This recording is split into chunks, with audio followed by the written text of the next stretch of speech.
گوندی چەرمۆ دەستپێکی شارستانێتی مرۆڤایەتی فرێدریک ئەنجلس لە پەرتووکی بنەچەی خێزان و خاوەندارەتی تایبەت و دەوڵەت سێ قۆناغ دەستنیشان دەکات کە مرۆڤایەتی لە قۆناغی دڕندەیی بڕیوێتی.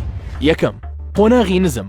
ئەم قۆناغە مرۆڤەکان بەری دارەکانیان خواردووە و دواتر سوودیان لە ڕێگی درەختەکان وەرگرتووە. دووەم، قۆناغی ناوەندی.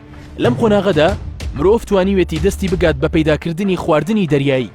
سێم، قۆناغی باڵا، دروستکردنی چەک کە خۆی لە بەردی تیژ و ڕم و کەواندا دەبینێتەوە. لە قۆناغی باربەریزم دوای ئاستی یەک خۆی دەبینێتەوە لە دروستکردنی هەندێک کەرەستەی گڵکاری. ئاستی دوو دێتە سەر ڕۆژهەڵات کە بە چاندن و ماڵیکردنی ئاژەڵەکان دەستیان پێکردووە. دابەزینی مرۆڤ لە ئەشکەوتەکان بە بۆچوونی زانایانی مرۆڤناسی لە سەرەتاوە پەیوەستی ماڵیکردنی ئاژەڵەکان بوو، دواتر بەرەو چاندن هەنگاویاننا. دۆزینەوەکان ئاماژە بۆ ئەوە دەکەن گوندی چەرمۆ لە سنووری چەمچەماڵ بە دەستپێکی چاندنی ڕۆژهەڵات و میزۆپۆتامیا دادەنرێت. ئەمان ئەو بەڵگانە شارەزا و توێژەری بواری شارستانیەت عەبدوڵڵا ئۆجەلان لە کتێبەکانیدا چەندین بەڵگەنیشان دەدات کە سەرەتای ژیار لە ڕۆژهەڵات و میزۆپۆتامیاوە دەستی پێکردووە. ساڵی 1948 بۆ ساڵی 1955 زاینی تیمێکی زانکۆی شیکاگۆی ئەمریکی بە سەرپەرشتی ڕۆبێرت برێدوود بە شێوەیەکی زانستی و دوای پشکنینێکی ورد توانی هەندێک کەرەستەی سەرەتایی کشتوکاڵی و لە پاڵیدا هەندێک پاشماوە بدۆزێتەوە کە مێژوەکەی دەگەڕێتەوە بۆ 8,000 ساڵ پێش زاین.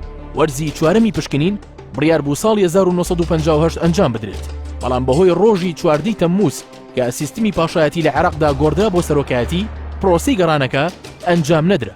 هەندێک لە کەرەستە دۆزراوەکان لە جۆرە بەردێک دروستکرابوون کە ئەم بەردانە لە دەریاچەی واندا بوونیان هەیە و دۆزینەوەی هەندێک مادەی تر کە لە کەنداوی فارزیان کەنداوی عەرەبیدا هەن ئەمانە نیشاندەری ئەوەن کە ئەو ناوەندە شوێنێکی بازرگانی بووە لە هەمان کاتدا. لەناو شوێنەوارە دۆزراوەکان پەیکەری خوداوەندی دایک بوونی هەبوو. ئەمە ئاماژەیەکی ترە بۆ دەستپێکی شارستانیەت، چونکە لە سەرەتادا کۆمەڵگە ئافرەت تیایدا دەسەڵاتدار بووە و زۆربەی پەیکەری خوداوەندەکان مێوە. دوای بەهێزبوونی پیاو پەیکەرەکان گۆڕانیان بەسەرداهات.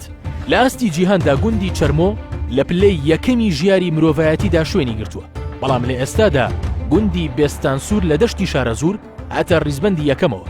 ئەمەش دوای ئەوەی تیمێکی زانکۆی ڕیدینگی بەریتانیا بۆ ماوەی 6 مانگ پێشکنینیان کردو لە راپۆرتێکدا ڕایان گەیان ناوچەکە کۆنترین گوندی کشتوکاڵیە لە میزۆپۆتامیا و مێژوەکەی دەگەڕێتەوە بۆ 9700 ساڵ پێش زاین.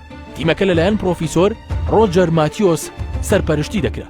ئەوەی جێگەی ئاماژەپێدانە بەشێکی زۆری شوێنەوارە دۆزراوەکان تیمەکان لەگەڵ خۆیان بردیان، بەشێکی تریش لە بەغدادن و چەند شوێنەوارێکیش لە مۆزەخانەی سلێمانی پارێزراوە.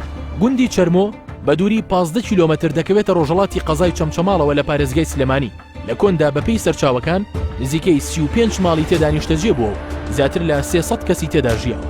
سنووری قەزای چەمچەماڵ کە گوندی چەرمۆ دەگرێتە خۆی تا ئێستا 200 ناوچەی شوێنەواری تێدا دۆزراوەتەوە کە کنە و پشکنین بۆ بەشێکیان کراوە.